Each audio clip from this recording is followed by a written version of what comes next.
हमारे एक मित्र ने हमसे पूछा कि भैया 10-15 लाख रुपए का एजुकेशन लोन लेना पड़ रहा है, उसके बाद 20-30-40 हजार रुपए महीने की कोई सैलरी वाली नौकरी होगी एंड फिर एजुकेशन लोन का लोन भरते रहिए, जॉब में सैलरी बढ़ेगी भी तो धीरे धीरे।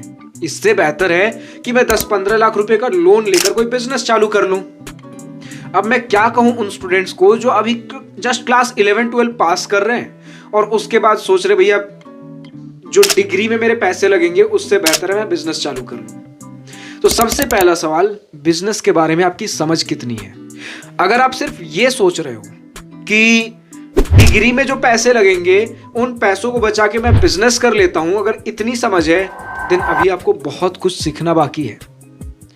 एंड मैं गलत नहीं हूं अगर मैं कहूंगा कि इस बिजनेस को स्टार्ट करने के लिए आपको एक बहुत अच्छा नॉलेज एक जॉब भी दे सकता है।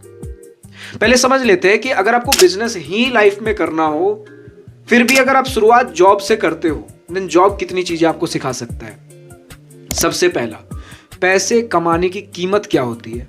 अभी तो ऊपर ऊपर से दिख रहा भैया कि 4 साल का डिग्री होगा, कुछ 3-4 साल का कोई डिग्री करेंगे, 2-3-4-5-10-15 लाख रुपए कुछ लगने वाले हैं एंड उसके बाद धक्के खाने पड़ेंगे ढेर सारे जॉब के लिए।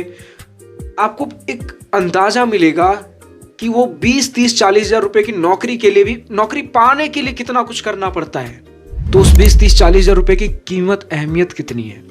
क्योंकि आमतौर पे जब हम बिजनेस लाइन में आप जा रहे हो ना, आपने क्या किया भैया 10-15 लाख रुपए हम लोन लेकर एक बिजनेस में डाल देते हैं। इस 10-15 लाख रुपए की कीमत आपने समझी? 10-15 लाख रुपए आपने लोन तो ले लिए, मैक्स टू मैक्स क्या होगा, आपने इंटरनेट से एक फिगर, एक नंबर पढ़ लिया कि 90% बिजनेसेस फेल कर जाते हैं, 90-95% स्टार्टअप्स काम नहीं करते, फेल कर जाते हैं, लॉस मेकिंग होते हैं। क्यों होते हैं? अक्सर इनका कारण ये है, हाँ मार्केट रिसर्च होता है, बहुत सारे लक फैक्टर्स, लेकिन पता है 2 चीजें हैं, मेहनत है, एक लक है। अगर मेहनत आप रिसर्च के पीछे, अपने प्रोडक्ट के पीछे, अपने टीम के पीछे, अपने खुद के ऊपर, अपने स्किल सेट्स के पीछे करते हो ना, देन लक वाले फैक्टर को काफी कम कर सकते हो। अक्सर होता है कि जब हम फंडिंग ले लेते हैं, बैंक से लोन ले लेते हैं, बस एक फिगर दिमाग में रखते हुए कि इस पैसे को यहां इन्वेस्ट करेंगे, यहां इन्वेस्ट करेंगे, यहां इन्वेस्ट करेंगे, एक स्ट्रैटेजी हमने तो दिमाग में बना लिया।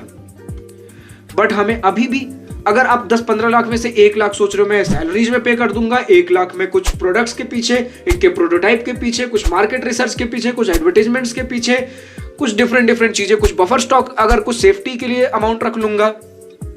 सबसे पहला सवाल, जितने फंड्स अभी मैंने बोले, क्या उतने फंड्स आपने कभी सोचे भी थे कि इतनी जगह लगेंगे, या सिर्फ इतना सोचा था 10-15 लाख रुपए आएंगे एंड कोई प्रोडक्ट के पीछे डाल दूंगा?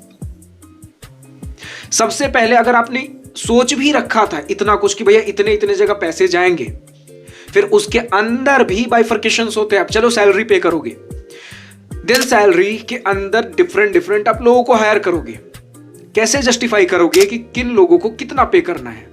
आपको अंदाजा है मार्केट के अंदर कितना पे किया जा रहा है, किसके अंदर?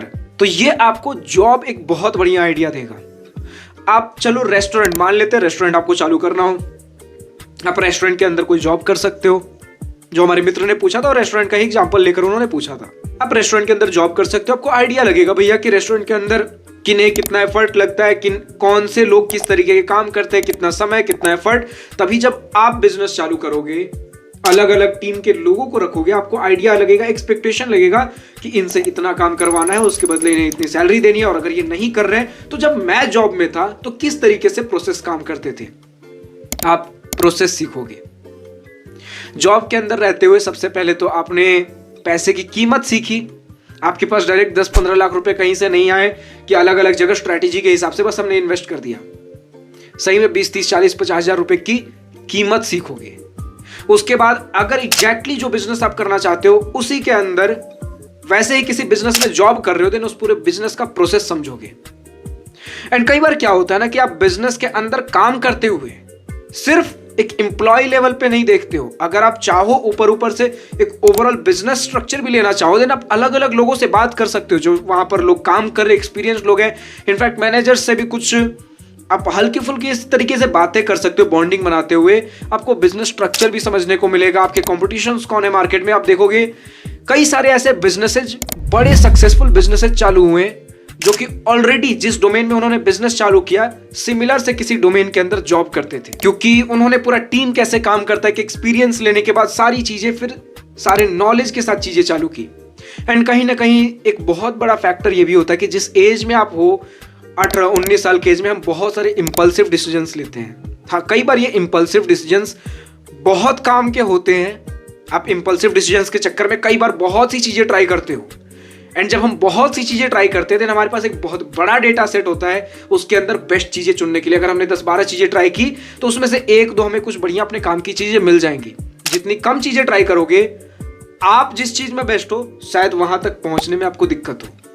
ज्यादा से ज्यादा चीजें ट्राई करते रहिए, हो सकता है आप जिस चीज में बेस्ट हो उसे भी आप कवर कर लो एंड उसे फिगर आउट करके फिर अपने लिए उस जगह को चुन लो। बहुत बड़ी गलती लोग करते हैं मार्केट रिसर्च के पीछे।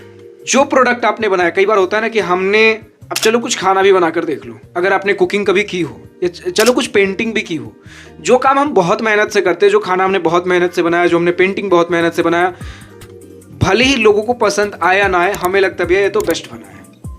उसी प्रकार अगर कोई प्रोडक्ट हम बहुत समय से, बहुत मेहनत से लगातार बनाए जा रहे होते हैं, फिर वो प्रोडक्ट का अगर प्रोटोटाइप सिंपल वर्जन भी बनकर आता है, हमें लगता है भैया बहुत सही बना है, हमने बहुत इसके पीछे काम किया, बहुत मेहनत लगाया है, मार्केट को पसंद आएगा, हमारे कस्टमर्स को पसंद आएंगे।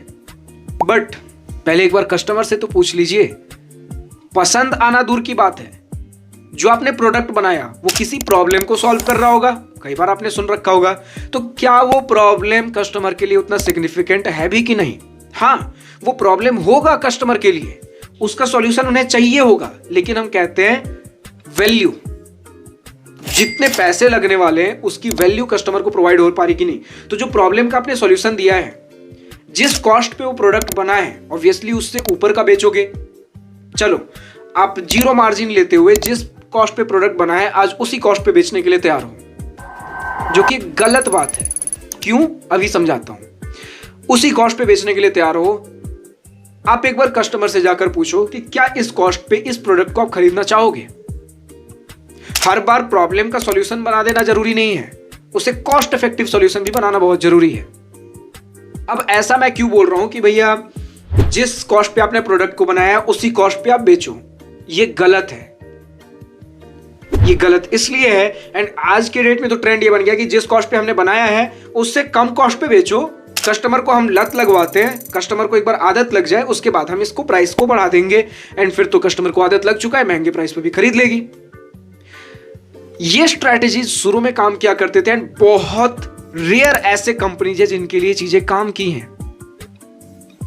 Maximum companies, more than 95 to 99% companies इस स्ट्रैटेजी के चक्कर में फेल हुई हैं। आज फ्री देते हैं, आज हम लॉस में ऑपरेट करते हैं, बाद में जब कस्टमर को आदत लग जाएगी हम आगे आकर अपना एक प्रीमियम मॉडल लॉन्च कर देंगे, या इससे हम अपने कुछ मार्जिन्स ऐड करके प्रॉफिटेबल रेट पर हम बेचने लगेंगे। देखो आज की डेट में स्टार्टअप कल्चर, बिजनेस कल्चर इतना बढ़ चुका है कि आज आप जिस सेगमेंट के अंदर हो, आप लॉस मेकिंग कंपनी, लॉस पे भी प्रोडक्ट बेच रहे हो ना, एंड अगर आपने कस्टमर को आदत लगवा दिया, 4 कंपनीज और आ जाएंगे आपको देखते हुए, एंड फिर ये लॉस पे ऑपरेट करना चालू कर देंगे। आपने 2 साल का फंड रखा था, ये भी 2 साल 3 साल, मतलब उतना मार्केट रिसर्च सारे लोग करके आते हैं, कुछ सिमिलर ये कुछ टाइमलाइन लेकर आएंगे। आपका 1 साल बीत चुका है, इन 2 साल का आपने कुछ पीरियड लेकर चला था और 1 साल आपका बीत चुका है। 1 साल के बाद ये 2 साल के साथ और आते हैं। आपने 1 साल बाद बंद कर दिया अपना फ्री वाला या फिर सस्ता वर्जन, और उसके बाद प्रीमियम लेकर आए, दूसरा मार्केट के अंदर कंपटीशन आया, और वो अभी भी, उनका तो अभी भी 1 साल और बाकी है ना, वो और 1 साल अभी सस्ते रेट पर बेचेंगे। जब तक ये बेच रहे, कोई फिर आएगा जिसके चक्कर में आप लॉस में बेच रहे हो, कोई और लॉस में बेच रहा है, फिर कोई नया आया लॉस में बेचने। आप जिस समय प्रीमियम लॉन्च करोगे कोई ना कोई उस समय सस्ते में बेच रहा होगा। तो अगर आप एक ऐसा प्रोडक्ट लेकर आते हो जिसका यूएसपी ही है सस्ता रेट, देन मार्केट के अंदर भैया बहुत से ऐसे महंगे इन्वेस्टर्स बैठे पड़े हैं जो फंड्स दिए जा रहे हैं स्टार्टअप्स को, बिजनेसेस को चलते रहने के लिए, कि वो जो रेयरेस्ट कुछ कंपनीज हैं जिन्होंने सिर्फ इस यूएसपी को कि आज हम सस्ता रखते हैं, जब हमारे पास ऑडियंस को लत लगेगी हम कुछ एक्स्ट्रा अपने तरफ से लेकर आएंगे जो कस्टमर को और हुक लेकर आएगा कि महंगे रेट पर भी खरीदने के लिए रेडी कर दे। लेकिन वो एक्स्ट्रा वाला फैक्टर आफ्टरऑल बहुत सी कंपनीज नहीं ढूंढ पाते हैं, जिसके चक्कर में बहुत से उनके कॉम्पिटिशन आते चले जाते हैं। ये लॉस मेकिंग अगर कंपनी शुरू में थे, ये अंत तक भी लॉस मेकिंग रहेगी। तो बिजनेस के बारे में पहले कितना समझते हो? बिजनेस इतना आसान नहीं है कि बस आपने सोचा, पैसे लगाते हैं और कुछ काम करते हैं। बहुत सी चीज़ें होती है बिजनेस के अंदर। अगर प्रॉपर, ये तो हमारा बेसिक सा एक जॉब वर्सेस बिजनेस का वीडियो था, अगर प्रॉपर एक बिजनेस के ऊपर डेडिकेटेड वीडियो चाहिए, अब आप सोचोगे भैया बिजनेस के ऊपर आप कैसे वीडियो बना सकते हो? तो हाँ, ऑब्वियसली मैं अमेजॉन, फ्लिपकार्ट, इतने बड़े बड़े बिजनेसेस के ऊपर तो वीडियोज नहीं बनाऊंगा, क्योंकि वो हमने नहीं कर रखा। ना ही तो मैं कुछ इंटरनेट रिसर्च करके अमेजॉन ने कैसे किया, फ्लिपकार्ट ने कैसे किया वो बताऊंगा, क्योंकि ऑब्वियसली उसका कोई सेंस नहीं है। क्योंकि हमने चैनल का थीम ही ये रखा है कि जो मेरे एक्सपीरियंस से या फिर मैंने अपने फ्रेंड्स के एक्सपीरियंस से क्लोजली जो चीज़ें मैंने होते हुए देखी हैं, एंड 80 to 90% इसके अंदर कंटेंट जो मैंने अपने एक्सपीरियंस से सीखा है वो चीज़ें शेयर करूंगा। तो ऑब्वियसली हमने कुछ बहुत बड़ा गवर्नमेंट रजिस्टर्ड चीज़ें ऐसी नहीं की, लेकिन बहुत से सॉल्यूशंस। बिजनेस का मतलब मैं समझता हूँ प्रॉब्लम आपने देखा, सॉल्यूशन आपने प्रोवाइड किया, कस्टमर्स ने सॉल्यूशन परचेस किया, चलो ठीक है आगे बढ़ते हैं। तो एक टीम हमारे पास होगा, टीम हमारे लिए काम कर रही है कि टीम के अंदर एक लीडरशिप रोल के तौर पे आप किस तरीके से काम कर रहे हो। तो छोटे स्केल पे ही सही, लेकिन ये चीज़ें हमने कर रखी है एंड सक्सेसफुल चीज़ें हमने रन कर रखी है। तो उन एक्सपीरियंस से अगर आपको चीज़ें चाहिए आप कमेंट कर सकते हो, हम आपके लिए वीडियो लेकर आ जाएंगे। फिलहाल आज की इस वीडियो में इतना ही। अगर वीडियो पसंद आया तो लाइक शेयर सब्सक्राइब दिल खोल करिएगा, और अगर कुछ दिल की बातें, कुछ मन की बातें लिखकर बतानी हो या पूछनी हो तो कमेंट सेक्शन आप ही के लिए तो है। Thank you for watching this video. Goodbye, have a nice day, wish you all the best for future, enjoy your journey.